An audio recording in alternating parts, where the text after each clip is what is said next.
Hi guys, இன்னைக்கு நம்ம ரொம்பவே சூப்பரான ஒரு ஏஜ் கேப்டு லவ் ட்ராமா தான் பார்க்க போகிறோம். வீடியோக்குள்ள போகிறதுக்கு முன்னாடி அஸ் யூஷுவல் நான் கேட்குறது தான், நம்ம சேனலை இன்னும் நீங்கள் சப்ஸ்கிரைப் பண்ணாமல் பார்த்துட்டு இருந்தீங்கன்னா கொஞ்சம் சப்ஸ்கிரைப் பண்ணிட்டு அப்படியே இந்த வீடியோக்கு ஒரு லைக்கை போட்டுருங்க. ஏன்னா நீங்கள் லைக் பண்ணால் மட்டும்தான் யூடியூப் இந்த வீடியோவை நிறைய பேருக்கு ரெக்கமெண்டேஷன் பண்ணும். ஸோ ப்ளீஸ் லைக் பண்ணிட்டு பாருங்க, சப்ஸ்கிரைப் பண்ணிட்டு பாருங்க.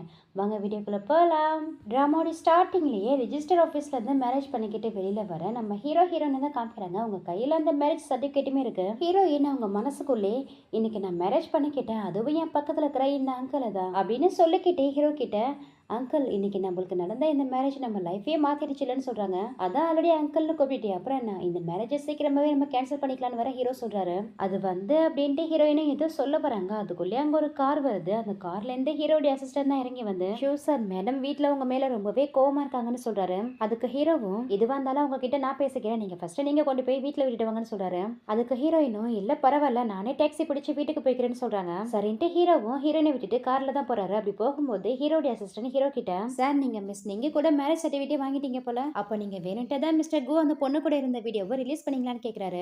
அதுக்கு ஹீரோவும், இப்ப அதை பத்தி பேச வேண்டிய டைம் இல்லைன்னு சொல்லி அவாய்ட் பண்ணிட்டு, ஆக்சுவலி இதுக்கு முன்னாடி என்ன நடந்தது, எப்படி ஹீரோவும் ஹீரோயினும் மேரேஜ் பண்ணிக்கிட்டாங்கிற விஷயம் நமக்கு காமிக்கிறாங்க. ஹீரோயினுக்கு மேரேஜ் செரமனிலாம் ரொம்பவே கிராண்டா நடந்துட்டு இருக்கு. ஆனா மாப்பிள்ளை யாருன்னு கேட்டீங்கன்னா நம்ம ஹீரோ கிடையாது, ஹீரோடைய நெஃபியன் கு தான். மேரேஜ் செரமனில அந்த ரிச்சுவல்ஸ் எல்லாம் பண்ணுவாங்க இல்லையா, அந்த ப்ராசஸ் தான் போயிட்டு இருக்கு.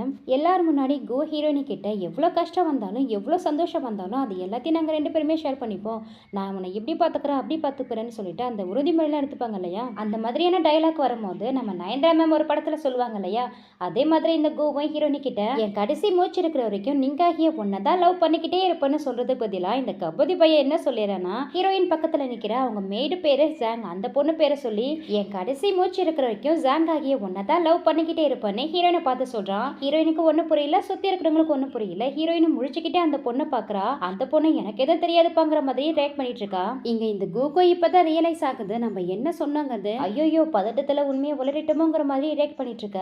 அந்நேரம் பார்த்து எல்லாரும் முன்னாடியும் விஷுவலா இந்த கு அந்த மேட் பொண்ணு ஜாங் கூட ஹக் பண்ணிட்டு இருக்க மாதிரியான ஒரு விஷுவல் ஓடிட்டு இருக்கு. இதை எவன் பார்த்த வேலை, முதல்ல அந்த வீடியோவை கட் பண்ணுங்கறானே இந்த கூவும் கடந்து கத்திக்கிட்டு இருக்க. நம்ம ஹீரோயினுக்கெல்லாம் கண்ணே கலங்கிடுச்சு. உடனே இந்த கோ ஹீரோனி கிட்ட, நீங்க இங்க என்ன நடக்குதுன்னு எனக்கே சுத்தமா புரியல, ஒரு நிமிஷம் எது வந்தாலும் நான் தெளிவா உனக்கு தெளிவுபடுத்துறேன்னு சொல்லிட்டு இருக்க. அவ சொல்றதெல்லாம் ஹீரோயின் காதலே வாங்கல, கடகடன்னு அந்த மனமடியில இருந்து இறங்கி ஓடிட்டு இருக்காங்க. பின்னாடியே இந்த கோவும் ஹீரோயினை சமாதானப்படுத்துறதுக்காக அவங்க பேரை சொல்லி கூப்பிட்டுக்கிட்டே ஓடிட்டு இருக்கான். ஹீரோயினை போக விடாம ஆப்போசிட்ல நம்ம ஹீரோ தான் அவருடைய வீல் சேர்ல உட்காந்துருக்காரு. ஆப்போசிட்ல ஹீரோ நிக்கிறத பார்த்துட்டு ஹீரோயின், அங்கிள் நகருங்க நான் போகணும்னு சொல்றதுக்கு, ஆமா இப்போ நீ எங்க போக போறேன்னு ஹீரோவும் கேக்குறாரு. பின்னாடியே வந்த இந்த கோவும் ஹீரோயினி கிட்ட, நீ நினைக்கிற மாதிரிலாம் எதுவுமே இல்லை, நீ தான் தப்பா புரிஞ்சுக்கிட்டேன்னு சொல்ல, என்ன தப்பா புரிஞ்சுக்கிட்டேனா, நான் என்ன முட்டாளா, இல்ல நான் என்ன பிளைண்டா, நீ பண்ண வேலைக்கே உன்னை பார்க்கவே எனக்கு அருவருப்பா இருக்குன்னு சொல்லிட்டு இருக்கும் போதே அந்த ஜாங் பண்ணு ஓடி வந்து ஹீரோயின் கையை பிடிச்சிக்கிட்டு, நான் சொல்ல வரத ஒரு நிமிஷம் கேளுன்னு சொல்லிட்டு இருக்க. உடனே ஹீரோயின் அவ கையை தட்டி விட்டுட்டு, என்ன எக்ஸ்பிளனேஷன் கொடுக்க போற, மணப்பெண்ணுடைய மேடு மணப்பெண்ணுடைய மாப்பிள்ளை கூடயே ஸ்லீப் பண்ணிட்டான்னு சொல்லி எக்ஸ்பிளனேஷன் கொடுக்க போறியான்னு கேட்க, அங்க சுத்தி இருக்கிறவங்க எல்லாம் கோவை பார்த்து சிரிச்சிட்டு இருக்காங்க. இந்த கோகா செம்ம அசிங்கமா இருக்கு, நீ போதும் நிறுத்துறியா, இன்னைக்கு நம்ம வெட்டிங் அதை மறந்துட்டு தான் இந்த மாதிரி எல்லாம் பேசுறியா, எங்க கோ ஃபேமிலி உங்க ஃபேமிலி மாதிரியான சின்ன ஃபேமிலில இருந்து பொண்ணு எடுக்கிறதே பெரிய விஷயம், நீ என்னடா இந்த மேரேஜை பிரேக்கப் பண்ண நினைக்கிற, நீ மட்டும் இந்த மேரேஜை கேன்சல் பண்ணினா அது உன்னுடைய ஃபேமிலி தான் பாதிக்குன்னு சொல்றான். உடனே ஹீரோயின் அந்த மெய்டு பொண்ணு ஜாங் கையில இருந்த ரிங்க பிடிங்கி நேரா ஹீரோ கிட்ட போயிட்டு அவர் முன்னாடி மண்டி போட்டு, மிஸ்டர் ஷூ என்ன நீங்க மேரேஜ் பண்ணிக்கிறீங்களா, நான் இந்த மாதிரி உங்ககிட்ட கேட்கற ரீசன் என்னன்னா உங்க கிராண்ட்பா என்ன உங்க ஃபேமிலியில தான் மேரேஜ் பண்ணிக்க சொல்லியிருக்காரு, அதோட நீங்க ஒண்ணு என்னை விட அந்த அளவுக்கு வயசானவர்லாம் ஒன்றும் கிடையாது, உங்களுக்கு கேர்ள் ஃப்ரெண்டுன்னு யாரும் இல்லைன்னா என்ன மேரேஜ் பண்ணிக்கோங்க, நான் உங்களுக்கு ப்ராமிஸ் பண்ணி தரேன், கண்டிப்பா நான் உங்களை நல்லா பார்த்துப்பேன், அதை விட அதிகமா என் பக்கத்துல நிக்கிறானே இந்த கு, இவன் என்ன சீட் பண்ண மாதிரி என்னைக்குமே நான் உங்களை சீட் பண்ண மாட்டேன்னு சொல்லி பயங்கர போல்டா பேசுறாங்க. அப்பதான் ஹீரோவும் ஒரு விஷயத்த நினைச்சு பாக்குறாரு. இதுக்கு முன்னாடி ஒரு இடத்துல தீ பிடிச்சி அந்த இடத்துல ஹீரோவும் மாட்டிட்டு இருந்திருப்பாரு. வெளியில கூட வர முடியாத அளவுக்கு உயிருக்கு போராடிட்டு இருந்த ஹீரோவை ஹீரோயின் தான் அந்த இடத்துக்கு போயிட்டு ஹீரோவை காப்பாத்தி வெளியில கூட்டிட்டு வந்திருப்பாங்க. இப்ப அதெல்லாம் நினைச்சு பார்த்துட்டு ஹீரோயின் கிட்ட, நீ என்ன பாரு நான் எந்த மாதிரி ஒரு நிலைமையில இருக்கிறேன்னு, இந்த மாதிரி இருக்கிற என்ன உனக்கு பிடிக்குமான ஹீரோவும் கேட்கறதுக்கு, என்ன உங்களுடைய டிசபிலிட்டி பத்தி பேசுறீங்களா, உங்க முகத்துல இருக்கிற இந்த தழும்பும் சரி உங்க கால்கள் இந்த மாதிரி இருக்கிறதும் சரி இது எதுவுமே எனக்கு ஒரு பெரிய விஷயமா தோணல, நான் சின்ன வயசுல இருந்து ரொம்பவே ஸ்ட்ராங்கான பொண்ணு, உங்களுக்கு ஒரு வேலை ஏதாவது இன்கன்வீனியன்ஸா இருந்தா கூட என்னால உங்களுக்கு ஹெல்ப் பண்ண முடியும் அப்படின்னு ஹீரோயினும் பேசிட்டு இருக்கும் போதே ஹீரோ தன்னுடைய மனசுக்குள்ளே, ஆமா நீ ரொம்பவே ஸ்ட்ராங்கான பொண்ணு தான், அன்னைக்கு நான் அந்த ஃபயர்ல மாட்டி உயிருக்கு போராடிட்டு இருந்த நிலைமையில கூட நீ தான் என்னை வந்து காப்பாத்தின, ஆனா அது எதுவுமே உனக்கு இப்போ ஞாபகம் இல்ல அப்படின்னு நினைச்சுக்கிட்டே ஹீரோயினி கிட்ட, நான் உன்னை மேரேஜ் பண்ணிக்க சம்மதிக்கிறேன்னு சொல்றாரு. உடனே இந்த கோவும் ஹீரோ கிட்ட, அங்கிள் நீங்க என்ன பேசிட்டு இருக்கீங்கன்னு கேக்குறான். அப்ப ஹீரோ அவனை ஒரு முறைச்சதான் அவன் எதுவுமே பேசாம சைலண்ட் ஆகிடுறான். அப்புறம் ஹீரோயின் ஹீரோடைய விரல்ல அந்த வெட்டிங் ரிங் எல்லாம் போட்டு விடுறாங்க. ஹீரோவும் ஹீரோயின் கையை பிடிச்சிக்கிட்டே கூட்டிட்டு போறாரு. இப்ப அப்படியே கரண்ட்ல தான் காமிக்கிறாங்க. ஹீரோக்கும் ஹீரோயினுக்கும் இந்த மாதிரி தான் மேரேஜ் இதுக்கு முன்னாடி நடந்திருக்கும். ஹீரோயின் இதுக்கு முன்னாடி ஹீரோ கிட்ட நான் டாக்ஸி பிடிச்சு வீட்டுக்கு போறேன்னு சொல்லியிருப்பாங்க இல்லையா, ஆனா ஹீரோடைய வீட்டுக்கு போகாம நேரா அவங்களுடைய வீட்டுக்கே வந்திருக்காங்க. அங்க ஹீரோயினுடைய ஸ்டேப் மாம் ஹீரோயின் கிட்ட வந்து, உனக்கு எவ்வளவு தெரியும் தான் திரும்பி இங்கேயே வந்திருப்ப, உன் தாத்தா சாகிறதுக்கு முன்னாடி உன்னை கோடி ஃபேமிலி தான் மேரேஜ் பண்ணி கொடுக்கணும்னு சொல்லிட்டு தான் செத்துருக்காரு. அப்படி இருக்கும்போது எவ்வளவு தெரியும் தான் மூஞ்சில் அடிச்ச மாதிரி எல்லாரும் முன்னாடியே கோடி ஃபேமிலி கூட நடக்க இருந்த மேரேஜை கேன்சல் பண்ணிட்டு வந்திருப்ப. நீ இந்த மாதிரி பண்ணதால உங்க தாத்தாவுடைய ஆன்மா சாந்தி அடிமான்னு சொல்லி திட்டிட்டு இருக்காங்க. பத்தாவதுக்கு ஹீரோயினுடைய ஸ்டெப் சிஸ்டர் வர, நீ உனக்கு என்ன காது சேவிடா, என் அம்மா உங்ககிட்ட தான் பேசிட்டு இருக்காங்க, அப்படி சில மாதிரி நிக்கிறிய, பதில் சொல்லணும்னு சொல்லி கேக்குறா. அதுக்கு ஹீரோயினும், இவங்க கேட்கிற கேள்விக்கெல்லாம் பதில் சொல்றதுக்கு இவங்க ஒண்ணு எனக்கு அம்மா கிடையாது. என் அம்மா என்னை விட்டு போகிறதுக்கு முன்னாடியே என் அப்பாவுக்கும் இவங்க ஒரு மிஸ்டர்ஸா இருந்தாங்க. அதோட நீயுமே எங்க அப்பாவுடைய இல்லெஜிமேட் சைல்டு தான். அப்படி இருக்கும்போது என்ன கேள்வி கேட்கறதுக்கு உங்களுக்கு என்ன குவாலிஃபிகேஷன் இருக்கு? உங்களுக்கு எந்தவித பெனிஃபிட்ஸும் இல்லாமலையா கோவுக்கு என்ன மேரேஜ் பண்ணி வைக்க பாத்தீங்க? இப்போ உங்களுக்கு என்ன, நான் கோவோட ஃபேமிலியில மேரேஜ் பண்ணிட்டு போனா உங்களுக்கு பணம் கிடைக்கும், அவ்வளவுதானே? மாசம் மாசம் என்னுடைய சாரில இருந்து அந்த பணத்தை நான் உங்களுக்கு தரேன். அதுக்கு பதில் நீங்க என்ன பண்ண தெரியுமா? ஒரு ஓனரை பார்த்தா நான் எப்படி வாலாட்டிக்கிட்டே அவங்க பின்னாடி வந்து நிக்குமோ அந்த மாதிரி தான் நீங்களும் அப்படின்னு ஹீரோயின் சொன்னதும் உடனே அந்த ஸ்டெப் மாம் ஹீரோயினுடைய அப்பாவை கூப்பிட்டு, ஏங்க இவ என்ன பேசுறா பாருங்க, நீங்களே வந்து நியாயத்தை கேளுங்க, என்னையும் என் பொண்ணையும் பார்த்து நான் என்ன சொல்றான்னு சொன்னதும் அந்த ஆளு அங்கேருந்து கடகடன்னு ஹீரோயின் கிட்ட வந்து, ஆல்ரெடி கோ கூட நடக்க இருந்த மேரேஜை கேன்சல் பண்ணிதான் தப்ப, இதுல ஸ்டெப் மாம் வர திட்டிட்டு இருக்கேன்னு சொல்லி கேக்குறாரு. அப்பா என்ன பேசுறீங்க நீங்க? அந்த வெட்டிங் கால்ல உங்க கண்ணாலே தானே பாத்தீங்க அந்த கோ என்னுடைய மேடு கூட சேர்ந்து எப்படி எனக்கு சீட் பண்ணாங்கிற வீடியோவை. அப்படி இருந்தும் உங்களால எப்படிதான் இந்த மாதிரி எல்லாம் பேச முடியுதுன்னு சொல்லி ஹீரோயின் அவங்க அப்பா கிட்ட கோச்சிக்கிட்டு உள்ள போயிட்டு கதவை லாக் பண்ணிக்கிறாங்க. அப்ப ஹீரோ ஹீரோயினுக்கு கால் பண்ணி, நீ எங்க இருக்க, என்ன உன்னுடைய வீட்டுக்கே போயிட்டியா, நம்ம 2 பேருக்கும் மேரேஜ் ஆயிடுச்சு, அதை மறந்துச்சா என்ன, இதுக்கப்புறம் நம்ம 2 பேரும் ஒரே வீட்டுல ஒன்னாதான் ஸ்டே பண்ணணும்னு சொல்றாரு. அதை கேட்டது ஹீரோயின் அதிர்ச்சியில என்ன அப்படின்னு சொல்லி கேட்க, ஆமா மேரிடான கப்பல் எப்போதுமே ஒரே வீட்டுல தானே ஸ்டே பண்ணுவாங்க, ஏன் நான் டிசேபிள் பர்சனுங்கிறதால என்ன பார்த்தா உனக்கு என்ன அருவருப்பா இருக்கான்னு கேக்குறாரு.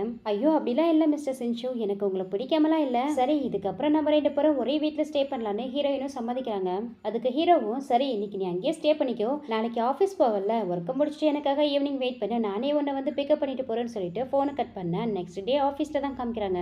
அங்க ஹீரோயின் கூட ஒர்க் பண்றாங்களா. ஹீரோயின் ஆஃபீஸுக்கு வரதுக்கு முன்னாடியே, கேள்விப்பட்டியா நேற்றுக்கு நீங்க மேரேஜ் அரேஞ்ச் பண்ண நடந்தது, ஆனா மேரேஜ் கேன்சல் ஆயிடுச்சு, நீங்க மேரேஜ் பண்ணிக்கிற அந்த மேப்ல வேறொரு பொண்ணு கூட அஃபேர்ல இருந்தானா, அதனால அந்த வெட்டிங்கே கேன்சல் ஆயிடுச்சான்னு சொல்லிட்டு காசு பேசிட்டு இருக்காங்க. அப்பதான் ஹீரோயின் அந்த ஆஃபீஸ்க்குள்ளே என்டர் ஆகுறாங்க. அவங்கள பார்த்ததே இந்த காசு பேசின பொண்ணுங்களா ஹீரோயின் கிட்ட போயிட்டு, என்ன நீங்க நேற்று உனக்கு மேரேஜ்னு கேள்விப்பட்டோம், இன்னைக்கு ஆஃபீஸ் வந்திருக்க, சரி எங்களுக்காக என்ன அந்த வெட்டிங் கேண்டீன்லாம் கொண்டு வந்தேன்னு சொல்லிட்டு வேணுன்னே டீஸ் பண்ற மாதிரி பேசுறாளுங்க.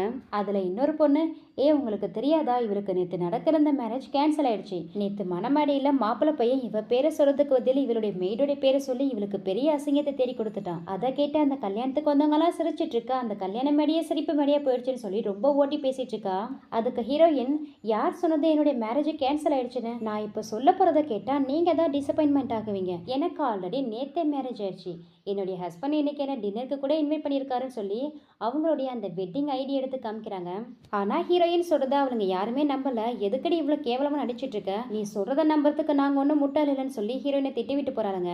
நெக்ஸ்ட் ஹீரோயின் ஆபீஸை முடிச்சுட்டு அவங்க ஃப்ரெண்டு கூட வெளியில வராங்க. அப்ப ஹீரோயினை கலாய்ச்சி விட்டு அந்த பொண்ணு மறுபடியும் ஹீரோயின் கிட்டே வந்து, என்ன நீங்க இதுக்கு முன்னாடி ஆபீஸ்ல உன்னை ஈவினிங்கா டின்னருக்கு கூட்டிட்டு போக உன்னுடைய ஹஸ்பண்ட் வருவார்னு சொன்னேன், ஆனா இங்க நின்றுட்டு இருக்க, என்ன என்கிட்ட விடான்னு சொல்லிட்டியா, வீட்டுக்கு போக டாக்ஸிக்கு பே பண்ண பணம் கூட இல்லாம தானே இங்க நின்றுட்டு இருக்க, கொஞ்ச நேரம் வேணா வெயிட் பண்ணு, என்னுடைய பாய் ஃப்ரெண்ட் அவருடைய BMW கார்ல என்ன பிக்கப் பண்ணிட்டு போகிறதுக்காக வருவாரு, நான் வேணா உனக்கு லிஃப்ட் தரேன்னு சொல்லி ரொம்ப கலாய்ச்சிட்டு இருக்கா. அதெல்லாம் ஒன்றும் தேவையில்ல, இன்னும் கொஞ்ச நேரத்துல என்னுடைய ஹஸ்பண்ட் என்ன பிக்கப் பண்ணிட்டு போக இங்க அவருடைய கார்ல வருவார்னு ஹீரோயின் சொல்ல, அவ கெக்கப்புக்கான்னு சிரிச்சுக்கிட்டே, இப்ப கூட உன் நடிப்பை ஸ்டாப் பண்ண மாட்டியான்னு கேட்டுட்டு இருக்கா. அவருடைய பாய் ஃப்ரெண்டு அங்க கார்ல வந்துடுறான்.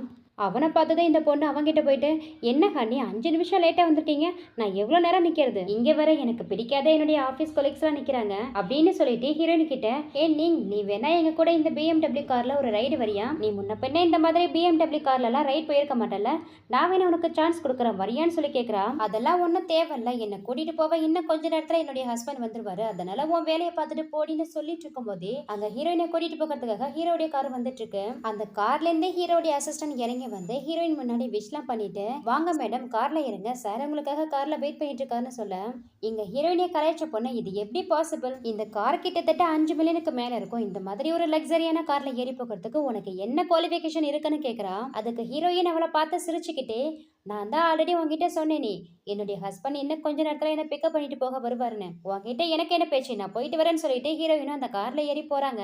கார்ல போகும்போது ஹீரோயின் ஹீரோ கிட்ட இப்ப நம்ம எங்க போறோம்னு கேக்குறாங்க. அதுக்கு ஹீரோ இப்ப நம்ம வீட்டுக்கு தான் போறோம்னு சொல்லிட்டு, நீ என்ன மாதிரி ஒரு ஆளை மேரேஜ் பண்ணிக்கிறதுக்கு ரொம்பவே வருத்தப்படுறியான்னு சொல்லி கேக்குறாரு. அதுக்கு ஹீரோயின் ஹீரோவுடைய கணத்துல இருக்கிற அந்த தழும்பு மேல கை வச்சு பார்த்துட்டு, இந்த ஸ்கேர் உங்களுக்கு ரொம்பவே வலிக்குதான்னு சொல்லி கேக்குறாங்க. அதுக்கு ஹீரோ இல்லைன்னு சொல்றதுக்கு ஹீரோயினும் ஹீரோவை பார்த்து சிரிச்சுக்கிட்டே, என்ன கேட்டீங்க, நான் உங்களை மேரேஜ் பண்ணிக்கிறதுக்கு வருத்தப்படுறேனா? சொல்ல போனா நான் தான் உங்களை என்ன மேரேஜ் பண்ணிக்க சொல்லி கேட்டேன், நீங்க ஒன்னும் என்ன ஃபோர்ஸ் பண்ணலையே. அப்படி இருக்கும்போது உங்களுக்கு எதுக்கு இந்த மாதிரியான ஒரு தாட்டு? அது மட்டும் இல்லாம நான் என்னைக்கே உங்களை சீட் பண்ண மாட்டேன், உங்களை பாதுகாப்பேன்னு சொல்லிட்டு உங்களுக்கு ப்ராமிஸ் பண்ணி கொடுத்துருக்கேன். நான் என்னைக்கே என்னுடைய ப்ராமிஸை நிறைவேற்றுவேன்னு சொல்லிட்டு இருக்கும் போதே அந்த கோ கிட்ட இருந்து ஹீரோயின் போனுக்கு கால் வருது. நம்பரை பார்த்ததுமே ஹீரோயின் காலை கட் பண்ண ட்ரை பண்றாங்க. உடனே ஹீரோ ஸ்டாப் பண்ணி கால் அட்டன் பண்ணி ஸ்பீக்கர்ல போட்டு பேசுன்னு சொல்றாரு. ஹீரோயினும் கால் அட்டன் பண்ணி ஸ்பீக்கர்ல போடுறாங்க. போன்ல அந்த கோ ஹீரோயின் கிட்ட, நீங்க நான் சொல்றது ஒரு நிமிஷம் கேளு, நான் அந்த ஜாங் மேல அப்சஸ்டா இருந்தது உண்மைதான், ஆனா அந்த பொண்ணு மேல எனக்கு லவ்லாம் இல்ல, இது எல்லாமே என்னுடைய மிஸ்டேக் தான், கண்டிப்பா இதுக்கப்புறம் இந்த மாதிரி நடக்காது, என்ன மன்னிச்சு நீங்க முதல்ல எங்க இருக்கன்னு சொல்ல, நான் உன்னை மீட் பண்ணேன்னு சொல்லி கேக்குறான். அதுக்கு ஹீரோயினும் ஒழுங்கு மரியாதையா என்ன நீங்கன்னு சொல்லி கூப்பிடுறத ஸ்டாப் பண்ணிட்டு என்ன ஆன்டினே கூப்பிடு, ஏன்னா நான் உன்னுடைய அங்கிள் செஞ்சுவா அபிஷியலா மேரேஜ் பண்ணி சர்டிபிகேட்டுமே வச்சிருக்கேன்னு சொல்றாங்க. அதுக்கு கோவம் சிரிச்சுக்கிட்டே ஹீரோயின் கிட்ட, என்ன சொல்ற நீங்க, என்னுடைய அங்கிள் எப்படி ஒன்னு போய் மேரேஜ் பண்ணிக்க முடியும், அவருக்கு தான் ஆல்ரெடி வேறொரு பொண்ணு மேல அஃபெக்ஷன் இருக்கேன்னு சொல்றான். அதை கேட்டது ஹீரோவும், என்ன எனக்கு வேறொரு பொண்ணு மேல அஃபெக்ஷன் இருக்கா, அப்ப என்னுடைய அஃபேர்ஸ் பத்தி என்னை விட உனக்கு நல்லாவே தெரியும் போல, அப்போ ஒன்று பண்றியா, நாளைக்கு என்கிட்ட வந்து எனக்கு யாரு கூடலாம் அஃபேர்ஸ் இருக்கோ அது எல்லாத்தையும் ஒன்று விடாம டீட்டெயிலா எக்ஸ்பிளைன் பண்ணிட்டு போன்னு சொன்னதும், ஐயோ அங்கிள் நீங்களும் அங்கதான் இருக்கீங்களா, நான் ஏதோ தெரியாம உள்ளிட்ட, நீங்க எதுவும் பெருசா எடுத்துக்காதீங்கன்னு சொல்லிட்டு ஹீரோயின் கிட்ட, ஏன் நீங்க அங்கிள் அங்க இருக்காங்கன்னு சொல்ல மாட்டேன்னு சொல்லிட்டு போனை கட் பண்ணிடுறான். இந்த கூ சொன்னதை கேட்டு வர ஹீரோயினுக்கு டவுட் வர ஆரம்பிச்சிச்சு. என்ன இந்த கூ வர ஹீரோவுக்கு வேறொரு பொண்ணு பிடிச்சிருக்குன்னு வேற சொல்றான். ஒருவேளை கூ சொன்னது உண்மையா இருக்குமோன்னு ஹீரோ கிட்ட, மிஸ்டர் சின்ஷு கூ சொன்னது உண்மையா, உங்களுக்கு வேற எந்த பொண்ணு எதை பிடிச்சிருக்கா, ஒருவேளை நான் தான் உங்களை ஃபோர்ஸ் பண்ணி மேரேஜ் பண்ணிக்கிட்டேனா, கண்டிப்பா உங்களுக்கு பிடிச்ச பொண்ணு உங்ககிட்ட திரும்பி வந்தா நானே உங்களை விட்டு பிரிஞ்சு போயிடுறேன்னு ஹீரோயின் சொல்றாங்க. உடனே ஹீரோவும் ஹீரோயின் கிட்ட, நீ என்னை விட்டு பிரிஞ்சு போக விரும்புறியான்னு கேக்குறாரு. அதுக்கு ஹீரோயினும் இல்லைன்னு சொல்லி தலையாட்டுறாங்க. அப்படியே ஹீரோயின் கையை பிடிச்சு, என்னுடைய இந்த லைஃப்ல நான் என்னைக்கே உன்னை விட்டு பிரிஞ்சு போகும்னு நினைக்க மாட்டேன், உன்னை டிவோர்ஸ் பண்ணவும் மாட்டேன்னு சொல்லிட்டு இருக்க. இங்க அப்படியே சீன் கட் பண்ணிட்டு நெக்ஸ்ட் வீட்ல தான் காமிக்கிறாங்க. ஹீரோவும் ஹீரோயினையும் ஒரு புது வீட்டுக்கு ஷிஃப்ட் ஆயிருக்காங்க. அங்க மேடுலாம் யாரும் இல்ல, இப்போதைக்கு ஹீரோயின் தான் எல்லாத்தையும் பாத்துக்கணும். சரின்ட்டு ஹீரோயினும் நான் போயிட்டு உங்களுக்காக சமைச்சு எடுத்துட்டு வரேன்னு சொல்லிட்டு ஹீரோவுக்காக நிறைய விதவிதமான டிஷ் எல்லாம் ப்ரிப்பேர் பண்ணி கொண்டு வைக்கிறாங்க. ஹீரோவும் சாப்பிட்டு பார்த்துட்டு ரொம்பவே நல்லா இருக்குன்னு சொல்றாரு. அப்படியே நைட் ஆகுது. ஹீரோயின் அவங்க ஒர்க் எல்லாத்தையும் முடிச்சுட்டு ஹீரோ கிட்ட வந்து, இப்போ நீங்க குளிக்கிறதுக்கான டைம், குளிக்கிறதுக்கு உங்களுக்கு கன்வீனியன்ட்டா இருக்குமா, இல்ல நான் வேணா உங்களுக்கு ஹெல்ப் பண்ணவான்னு கேக்குறாங்க. அதுக்கு ஹீரோவும், நான் குளிக்கிறதுக்கு நீ எனக்கு ஹெல்ப் பண்ணணும்னு நினைக்கிறியா என்னன்னு கேக்குறாரு. இல்ல யூஸ்வலா நீங்களே தான் குளிச்சுப்பீங்களா, நம்ம தான் இப்போ கப்பல் ஆச்சு, நான் வேணா உங்களுக்கு குளிக்கிறதுக்கு ஹெல்ப் பண்ணவான்னு சொல்லி ஹீரோயினும் சும்மா வெளிவார்த்தைக்கு தான் கேட்பாங்க. டக்குன்னு ஹீரோவும் ஓகே சொல்ல ஹீரோயினுக்கா பயங்கர எம்பரசிங்கா இருக்கு. ஹீரோ ஓகேன்னு சொல்லுவார்னு ஹீரோயின் கொஞ்சம் கூட எதிர்பார்த்துக்கவே மாட்டாங்க. அவங்களுக்கு பயங்கர நர்வஸா இருக்கு. சரி நான் போயிட்டு பாத் டப்ல தண்ணி நிரப்பி வைக்கிறேன், நீங்க வாங்கன்னு சொல்லிட்டு ஹீரோயினும் குடுகுடுன்னு பாத்ரூமுக்குள்ள ஓடி போய், ஐயோ இப்ப என்ன பண்றது, நீ எதுக்கும் பேனிக் ஆகாத, இது கப்பல் லைஃப்ல சகஜமான ஒண்ணுதான், அது மட்டும் இல்லாம ஆல்ரெடி அவரே முடியாம இருக்காரு, நம்ம தான் அவருக்கு ஹெல்ப் பண்ணணும்னு சொல்லி தன்னை மனசெல்லாம் தேத்திக்கிட்டு அப்படியே ஒரு ஃபார்முக்கு வந்து, சரி நம்ம இது பண்ணிதான் ஆகணும்னு சொல்லிட்டு திரும்பினா ஆப்போசிட்ல ஹீரோ தான் அவருடைய ஷர்ட் எல்லாம் ரிமூவ் பண்ணிட்டு வந்து குளிக்கிறதுக்கு ரெடியா நிக்கிறாரு. ஹீரோயின் கண்ணு வேற ஹீரோடைய சிக்ஸ் பேக் மேலதான் போகுது. என்ன இவரு ரொம்ப நாளா வீல் சேர்ல தான் இருக்காரு, அப்படி இருந்தா இவருக்கு எப்படி ஒர்க் அவுட் பண்ண மாதிரி எந்த அளவுக்கு ஷேப் இருக்குன்னு யோசிச்சுட்டு இருக்க. நீங்க பரவாயில்ல நானே குளிச்சுக்கிறேன்னு சொல்றாரு. இல்ல எங்கேயாவது விழுந்துருவீங்க, நானே உங்களுக்கு ஹெல்ப் பண்றேன்னு ஹீரோ கிட்ட போயிட்டு அவர் உடம்ப லைட்டா ரைஸ் பண்ண சொல்லி அந்த பேண்ட்ல இருந்த பெல்ட்டை ஒரு வழியா கழட்டிடுறாங்க. ஐயோ நெக்ஸ்ட் பேண்ட்டை தானே கழட்டணும், இப்போ என்ன பண்றது, பேனிக் ஆகாத நீங்க பேனிக் ஆகாதன்னு சொல்லிக்கிட்டே ரொம்ப கஷ்டப்பட்டு எப்படியாவது அந்த பேண்ட்டையும் கழட்டிடலான்ட்டு தான் போறாங்க. இந்த அளவுக்கு ஹீரோயின் எம்பரிசிங் ஆகிறது ஹீரோக்குமே நல்லா புரியுது. அதனால ஹீரோயின் கையை பிடிச்சி, பரவாயில்ல நீங்க நானே குளிச்சுக்கிறேன், நீ போயிட்டு குளிச்சுட்டு ரெஸ்ட் எடுன்னு சொல்றாரு. ஹீரோயினுக்கு இப்பதான் அப்பாடாங்கிற மாதிரி இருக்கு. சரி நான் போயிட்டு குளிக்கிறேன், ஆனா எனக்கு மாத்திக்க ட்ரெஸ் இல்லை, நான் திடீர்னு வந்ததால என் ட்ரெஸ் எல்லாம் வீட்லயே வச்சுட்டு வந்துட்டேன், நாளைக்கு போயிட்டு என்னுடைய ட்ரெஸ் எடுத்து வந்துக்கிறேன், அது வரைக்கும் உங்க ட்ரெஸ்ஸை யூஸ் பண்ணிக்கலாமான்னு கேக்குறாங்க. என்னுடைய நைட் ட்ரெஸ் கொஞ்சம் பெரிய சைஸா இருக்கும், உனக்கு ஓகேனா நீ யூஸ் பண்ணிக்கன்னு சொல்லி ஹீரோவும் பர்மிஷன் கொடுக்க சரின்ட்டு ஹீரோயினும் தேங்க்யூ சொல்லிட்டு அங்கேருந்து கிளம்பலான்னு பாக்குறாங்க. அவங்களுக்கு அப்படியே திடீர்னு மயக்க வர மாதிரி இருக்கு. அப்படியே தடுமாறி ஆப்போசிட்ல இருந்த ஹீரோ மேலே விழுந்துடுறாங்க. என்னாச்சுன்ட்டு ஹீரோவும் ஹீரோயினை ஹக் பண்ண இங்க ஹீரோயினுக்கு ஹார்ட் பீட் ரைஸ் ஆகிட்டு இருக்கு. டக்குன்னு ஹீரோயின் எழுந்து இல்ல நான் நல்லதா இருக்கேன்னு சொல்லிட்டு குடுகுடுன்னு அங்கேருந்து ஓடி போயிடுறாங்க. நைட்டு ஹீரோயின் ஹீரோ கூட தூங்கிட்டு இருக்கும்போது அவங்க போனுக்கு மிட் நைட்ல ஒரு மெசேஜ் வருது. என்னன்னு பார்த்தா அந்த கோதா ஹீரோயின் போனுக்கு ஒரு பொண்ணோட பெயிண்டிங்கை சென்ட் பண்ணிவிட்டு கொஞ்சம் வருஷத்துக்கு முன்னாடி என் அங்கிள் இந்த பெயிண்டிங்கை அவரே தான் பெயிண்ட் பண்ணாரு. இந்த பெயிண்டிங்ல இருக்கிற பொண்ணு தான் அங்கிள் லவ்வும் பண்ணாரு. இப்போ உனக்கு புரியுதா எதனால அங்கிள் உன்னை கல்யாணம் பண்ணிக்க சம்மதிச்சாருன்னு?